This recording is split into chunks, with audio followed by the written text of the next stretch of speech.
orang-orang yang tidak diwajibkan untuk menjawab salam itu cuma hanya beberapa orang. Yang pertama orang bisu, yang kedua orang gila, tidak punya akal.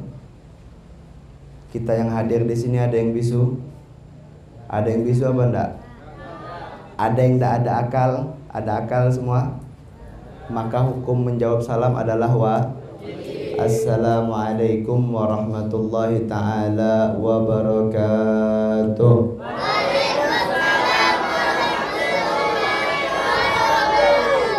Alhamdulillahilladzi hadana bihadza wa ma kunna linahtadiya laula an hadanallah.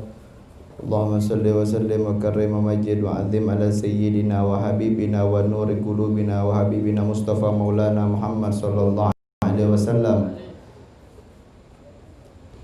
Allahumma salli wa sallim ala sayyidina Muhammadin tibbil qulub wa dawaiha wa afiyatin abdan wa shifaiha wa nuril absar wa diyaiha wa qutil arwah wa ghizaiha wa ala alihi wa sahbihi wa ba'd. Al-Muhtaram wal Mukarram yang saya hormati dan saya muliakan, khususnya guru kita bersama Sayyidina Al-Habib Syarif bin Syihab, dan juga Al-Muhtaram Al-Mukarram yang saya hormati dan saya muliakan, khususnya guru kita bersama Sayyidina Al-Ustaz Arsyad. Kita doakan para guru-guru kita, semoga Allah panjangkan umur mereka dalam keberkahan, diberikan rezeki yang barakah, diberikan kesehatan lahir dan batin, dan bisa diberikan oleh Allah Subhanahu wa ta'ala dimenangkan di dalam setiap perjuangan mereka, agar beliau-beliau bisa dapat terus di dalam mendidik kita yang hadir di tempat yang penuh mubarakah ini. Alhamdulillah. Ma'asyiral hadirin wal hadirat yang dimuliakan oleh Allah Subhanahu wa ta'ala.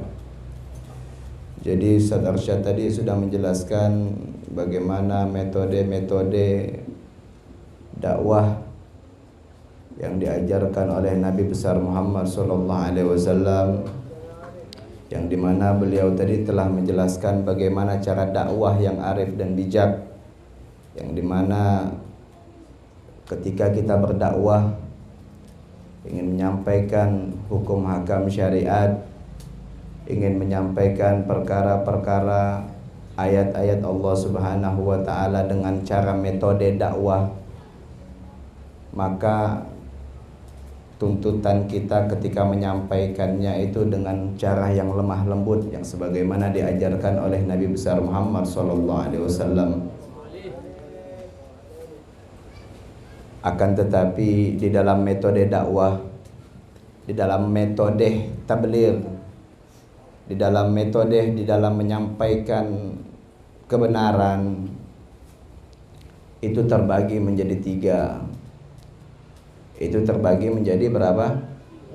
Yang pertama adalah dakwah, yang dijelaskan oleh Ustaz Arsyad tadi.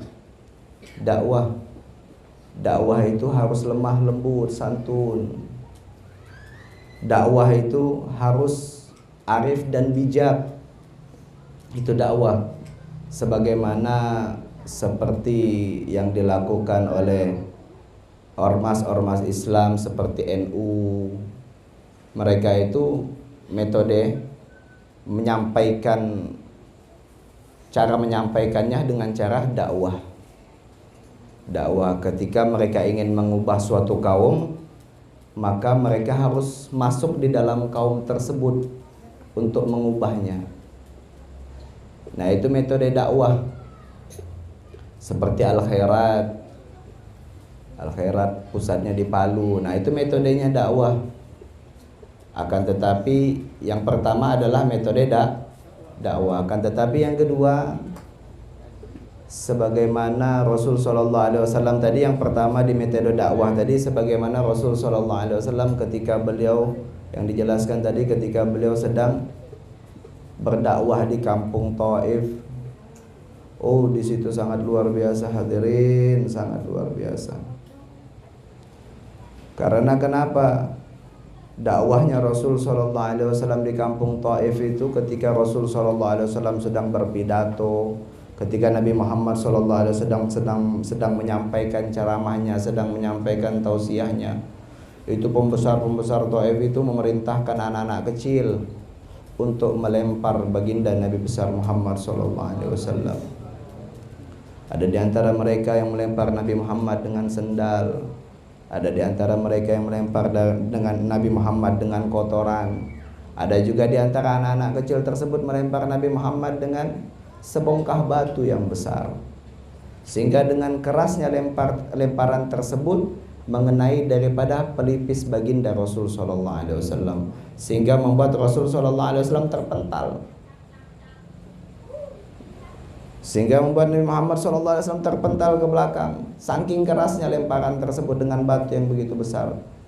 Maka pada saat itu pun bercucurlah darah suci nan indah yang keluar daripada pelipisnya Nabi Muhammad SAW. Pada saat itu pun Rasul SAW ketika dilempar tersebut, Rasul SAW seakan-akan sibuk hanya mengurus darahnya, menampung darah Rasul SAW, karena takut Rasul SAW darahnya jatuh ke bumi. Maka ada sebahagian riwayat yang mengatakan ketika Rasul SAW menampung darah beliau, itu ada di antara mereka yang bertanya, "Duhai Rasulullah, apakah engkau takut dengan darah? Duhai Rasulullah, apakah engkau takut dengan kematian?" Kemudian Rasul SAW mengatakan, "Apa? Sesungguhnya aku bukanlah orang-orang yang takut dengan darah," kata Nabi Muhammad. "Sesungguhnya aku bukanlah orang-orang yang takut dengan kematian. Akan tetapi aku sibuk menampung darahku karena aku takut satu tetes saja darahku jatuh ke bumi, maka bumi akan melaknat orang yang melempar aku," kata Nabi Muhammad. Syuf Nabi Muhammad SAW bagaimana kasih sayangnya. Kemudian Rasul SAW ketika di Taif itu sadar dakwahnya beliau tidak didengar oleh pembesar Taif. Kemudian Rasul SAW pamit, minta izin keluar daripada kota Taif. Kemudian orang pembesar-pembesar Taif mengatakan tidak ada jalan keluar melainkan ada satu gerbang saja. Maka engkau harus lewat sana, duhai Muhammad. Ketika Rasul SAW ingin keluar, ternyata dari kejauhan di depan pintu ada dua barisan bodyguard Taif yang badannya besar-besar, kekar-kekar. Nabi Muhammad SAW sadar akan disakiti. Rasul SAW sadar akan dipukuli. Akan tetapi Nabi Muhammad SAW tidak mesti Rasul SAW berada di Taif, karena umat menunggu Nabi Muhammad SAW di luar. Rasul SAW terus berjalan. Ketika berjalan Nabi Muhammad SAW masuk ke barisan pertama orang-orang bodyguard yang ada di Taif tersebut, orang yang ada di depan dengan tangan yang begitu besar memukul ke wajah indah Nabi Muhammad SAW sampai Nabi Muhammad SAW terpelanting ke belakang, yang dari belakang mendorong dengan kerasnya Nabi Muhammad sampai wajah suci tersebut tersungkur ke tanah. Beberapa kali jatuh bangun, dipukul jatuh bangun Nabi Muhammad SAW. Kemudian ketika Nabi Muhammad keluar daripada barisan orang-orang Taif, merasa badan yang begitu sangat sakit, habis dipukulin Nabi Muhammad SAW. Melihat ke kiri, melihat ke kanan. Dalam suatu riwayat ketika Nabi Muhammad melihat ke kanan, di situ ada pohon kurma ataupun pohon anggur. Kemudian Nabi Muhammad SAW istirahat sejenak pada saat itu di bawah pohon tersebut. Maka pada saat itu Nabi Muhammad SAW ditamui oleh malaikat Jibril alaihissalam.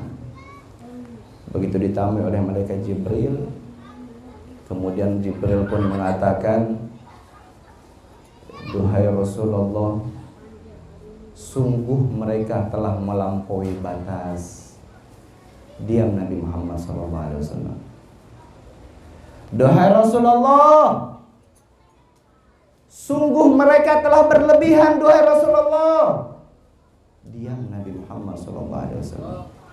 Seperti FPI, Di dalam beramar ma'ruf nahi mungkar, mereka mengatakan yang hak itu hak, yang batil itu batil, yang halal itu halal, yang haram itu haram. Tidak ada abu-abu dalam agama, tidak bisa. Sebagaimana ini yang dicontohkan oleh baginda Nabi besar Muhammad SAW. Rasul SAW ketika dirinya dihina, Nabi Muhammad diam. Ketika dirinya dicaci maki, Nabi Muhammad diam. Ketika dirinya dihina, difitnah, dicaci maki, disakiti, Nabi Muhammad diam.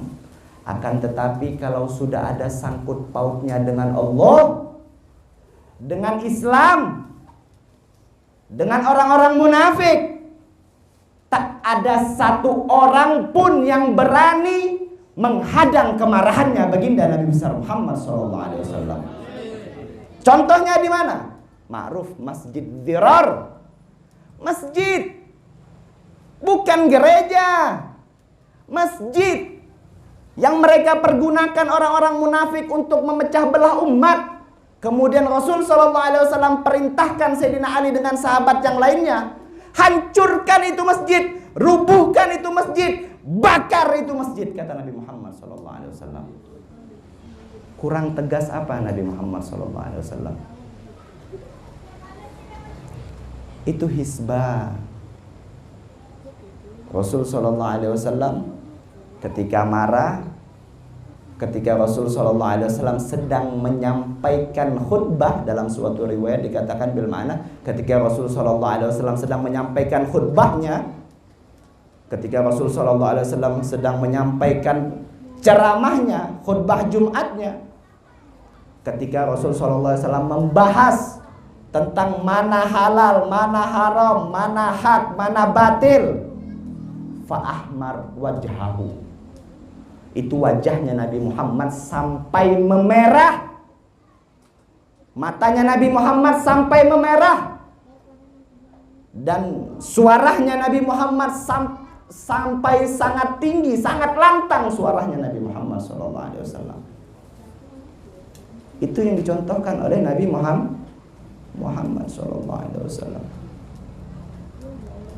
Jadi ingat, seingatkan ya, sekarang ini FPI ini banyak dihina di mana-mana, banyak difitnah di mana-mana, banyak dicaci maki di mana-mana.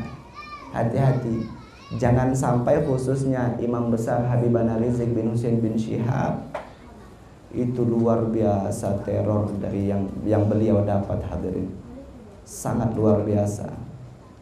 Nah, hati-hati, kalian di dalam memahami agama jangan setengah-setengah. Tidak boleh. Jangan memahami dakwah hisbah jangan setengah-setengah. Kalau kalian belajar cuma setengah-setengah, ya kaliannya seperti itu. Nanti ujung-ujungnya salah sangka. Nanti ujung-ujungnya tidak paham karena sebab kebodohan kalian, sehingga kalian menyalah-nyalahkan ulama-ulama yang tegas. Hati-hati. Apalagi khususnya dari kalangan habaib. Habib Rizik sekarang menjadi buah bibir orang-orang munafik. Dicaci maki, dihina, difitnah Habib Rizik bin Husain bin Syihab. Tapi Habib Rizik itu merupakan warasatul anbiya, merupakan darah dagingnya Nabi Muhammad SAW. Beliau adalah cucunya Nabi Muhammad SAW. Pada saat beliau itu dicaci maki, dihina, difitnah, diteror, itu Habib Rizik itu bagaikan gaharu, bagaikan kayu gaharu. Kenapa saya bilang bagaikan kayu gaharu? Itu kayu gaharu dilihat sekilas cuma biasa. Ketika dia dibakar, ketika dia disentuhkan dengan api, itu gaharu mengeluarkan suatu wewangian yang sangat membuat orang merasakan nyaman. Itu kayu gaharu. Begitulah sebagaimana Habibana Rizik bin Husain bin Syihab di dalam menyampaikan kebenaran. Dan ingat, banyak wanti-wanti dari para ulama, jangan sampai kita yang hadir majelis ikut juga membicarakan Habib Rizik bin Husain bin Syihab. Kalau tidak mau berjuang, ya tidak apa-apa, minimal doakan orang-orang yang berjuang. Kalau tidak mau mendoakan, ya sudah, minimal diam, tutup mulut, jangan banyak komentar. Jangan, hati-hati, bahaya. Apalagi pimpinannya seorang Habib, seorang zuriyahnya Nabi. Bahkan Rasul SAW menyampaikan dalam suatu hadis, dalam suatu hadis Rasul SAW menyampaikan, barang siapa yang meninggal dunia dalam keadaan benci dengan zuriyahku, kata Nabi Muhammad SAW, maka kelak dia akan dibangkitkan dengan orang-orang Yahudi, kata Nabi Muhammad SAW. Kemudian para sahabat bertanya, "Duhai Rasulullah, sedangkan mereka dalam keadaan sholat dan puasa, apakah mereka tetap dikumpulkan dengan kaum Yahudi? Akan dibangkitkan dengan orang-orang Yahudi?" Kemudian Rasulullah SAW, in shoma fasalla, walaupun mereka itu puasa dan sholat, tetap mereka dikumpulkan bersama orang-orang Yahudi tadi. Jadi khususnya apalagi pimpinan Al-Muhajir Habibana Syarif bin Syihab, jaga adab dengan beliau hadirin. Jaga adab. Saya punya guru Sayyidina Al-Habib Mutahhar Al-Jufri itu memuji beliau, "Wa hadza alim." Ini Habib Syarif orang alim. Ini yang memuji beliau orang alim, ini orang alim. Sudah alim, habaib lagi, sayyid lagi, zuriyahnya Nabi. Bahkan Rasulullah SAW sudah mewanti-wanti, ahli baiti kasafinatin Nuh, keluargaku, kata Rasul sallallahu alaihi wasallam, bagikan perahunya Nabi Allah Nuh. Kalau mau selamat, ikuti mereka, naik perahu Nabi Allah Nuh. Tapi kalau tidak mau selamat, tidak usah ikuti para habaib, tidak usah naik ke perahunya Nabi Allah Nuh. An-nujumu amanun ahli sama wa ahli baiti amanun ahli al-ard. Bintang-bintang itu pengaman bagi penduduk langit, sedangkan ahlul baitku, kata Nabi Muhammad, adalah pengaman bagi penduduk bumi. Ini yang ngomong bukan saya, melainkan sang Nabi besar Muhammad SAW. Apakah Rasul SAW berdusta dengan perkataannya? La wallah. Rasul SAW tidak menyampaikan sesuatu, melainkan itu merupakan suatu wahyu dari Allah Subhanahu wa taala. Pokoknya ahlul bait itu merupakan merupakan orang-orang yang dikhususkan oleh Allah untuk mendapatkan suatu kemuliaan yang khusus, para habaib. Tapi ingat, habaib,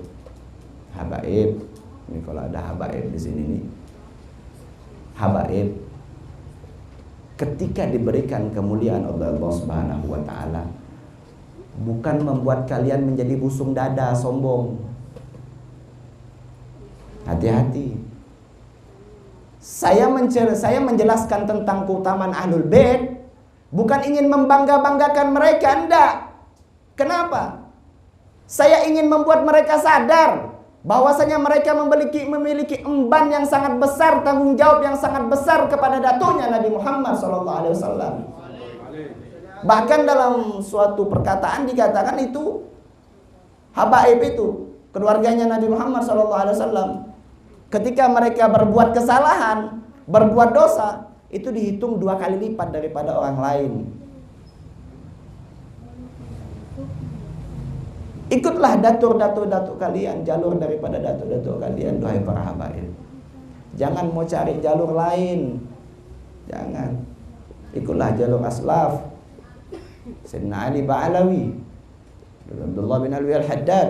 Ini Habib Abdullah bin Alwi Al-Haddad ini, beliau ini sebenarnya sudah mencapai magam mujtahid. Mujtahid itu orang yang bisa buat mazhab sendiri, saking alimnya. Tapi beliau tetap mengikuti mazhab Imam Asy-Syafi'i. Kenapa? Ta'adduban inda aslaf. Karena beliau beradab mengikuti mazhab daripada datuk-datuknya, muyang-muyangnya. Sayyidina Habib Abdullah bin Al-Haddad. Keberkahan yang selalu tercucurkan oleh kalian yang selalu mengkaji baik keberkahan di akhirat, dan semoga dengan duduknya kita di tempat yang penuh barakah ini Allah pandang kita dengan pandangan kasih sayang, dengan pandangan rahmat, dengan pandangan hidayah. Tidaklah kita berdiri daripada perkumpulan ini melainkan Allah Subhanahu wa taala mencatat kita sebagai orang-orang yang berhak untuk mendapatkan kemuliaan, orang-orang yang mendapatkan pengampunan dari Allah Subhanahu wa taala. Ala hadinnya wa kullu niyatin salihah wa ila hadratin Nabi Muhammadin sallallahu alaihi wasallam. Al-Fatihah.